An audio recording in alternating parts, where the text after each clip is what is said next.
Olá pessoal, tudo bem? Sou o psicólogo Manuel Carvalho, seja bem-vindo a mais um programa do nosso canal. Nós estamos dando continuidade ao programa Perícias Psicológicas em Saúde. Na primeira parte desse episódio, nós vimos as demandas de perícias e avaliações psicológicas em contexto de cirurgia bariátrica. Se você não viu esse vídeo, você pode acessar esse link, conferir as nossas dicas e orientações sobre as avaliações para a demanda de cirurgia bariátrica. E neste programa nós vamos continuar falando sobre as perícias extrajudiciais em demandas de saúde. Nós vamos verificar como se dá e qual é a normativa que regulamenta as avaliações para contexto de vasectomia e laqueadura e a de redessignificação sexual. Por isso, nosso daí logo após a vinheta, esse é o tema do nosso programa, Perícias Psicológicas em Saúde, parte 2.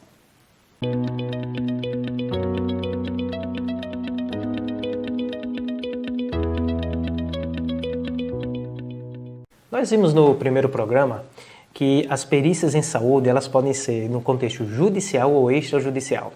O nosso foco nessa semana vai ser o contexto extrajudicial e mais especificamente as perícias em procedimentos em saúde. E a principal norma que regulamenta essas avaliações ou esses procedimentos é a resolução normativa da ANS 428 de 2017.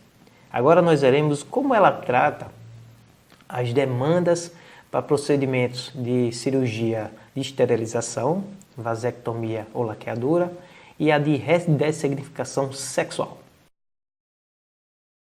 As perícias em procedimentos de esterilização masculina e feminina, a ANS também traz algumas orientações, determinações, e também trazem um grupo de requisitos mínimos que o paciente, o cidadão que solicita precisa atender, e também aqueles requisitos restritivos. E aí, no caso de cirurgia de laqueadura, os requisitos mínimos. A mulher precisa ter capacidade civil plena, então precisa ter a capacidade não só civil do ponto de vista de idade, mas também de capacidade mental para decidir e optar pela cirurgia de laqueadura. Deve ser maior de 25 anos ou ter pelo menos 2 filhos. E do prazo que ela solicita para a data da realização da avaliação, da cirurgia, melhor dizendo, deve ter no mínimo tempo de 60 dias. O interessante é que se for um casal, precisa haver uma declaração consensual de ambos que eles concordam com o procedimento cirúrgico. Em relação, esses são alguns dos indicadores que eu separei de requisitos mínimos. Em relação aos indicadores ou critérios restritivos, separei aqui para vocês o que está mais relacionado à psicologia. Quando de manifestação de vontade expressa para fins de esterilização cirúrgica, não pode acontecer alterações da capacidade de discernimento por influência de álcool, drogas, estados emocionais alterados ou pela incapacidade mental, seja essa temporária ou permanente.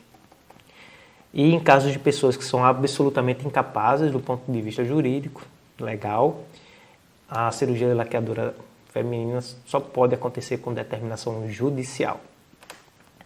Em relação à vasectomia, que é a esterilização masculina, alguns requisitos mínimos também são comuns. Capacidade civil plena, ter também pelo menos 25 anos ou 2 filhos, o prazo de 60 dias da solicitação da cirurgia para a data da realização da cirurgia. E a resolução traz que também deve ser avaliado, na linha H, a avaliação psicológica prévia da condição emocional e psicológica do paciente. Entre os indicadores restritivos, que é o grupo 2, separei aqui mais relacionado com a psicologia, que é a capacidade de discernimento, não pode estar sob efeito de álcool, drogas, estados emocionais alterados, incapacidade mental temporária ou permanente, e isso deve estar devidamente registrado no parecer psicológico, que no caso é um laudo, ou no parecer psiquiátrico. Então, a avaliação para vasectomia e laqueadura precisa também haver uma aptidão psicológica para o procedimento ser realizado. É claro que essa avaliação ela não é tão complexa quanto a avaliação para a cirurgia bariátrica. Mas como é um procedimento normalmente definitivo, é importante que as pessoas que solicitem, elas estejam não só cientes, né, do ponto de vista cognitivo, da sua solicitação e das consequências do procedimento cirúrgico, mas elas também estejam capazes do ponto de vista psicológico e emocional para essa decisão. Normalmente essas avaliações acontecem de 1, 2 ou 3 atendimentos pelo profissional de psicologia, alguns um pouco mais. Envolve entrevistas psicológicas, recomendo utilizar testes também, cognitivos, de personalidade, e também envolve um processo de sensibilização do paciente ou da paciente em relação ao procedimento e as consequências do procedimento. Por fim, gente, nós vamos falar dos procedimentos, né, e avaliação em demandas de redessignificação sexual. Apesar dessa demanda não estar no rol de procedimentos da Resolução Normativa da ANS 428 de 2017, existe um parecer, separei até aqui para vocês, da própria ANS, que é o parecer técnico 26 de 2019, falando sobre a cobertura do processo transexualizador. O processo transexualizador, também chamado de redessignificação sexual, transgenitalização ou mudança de sexo.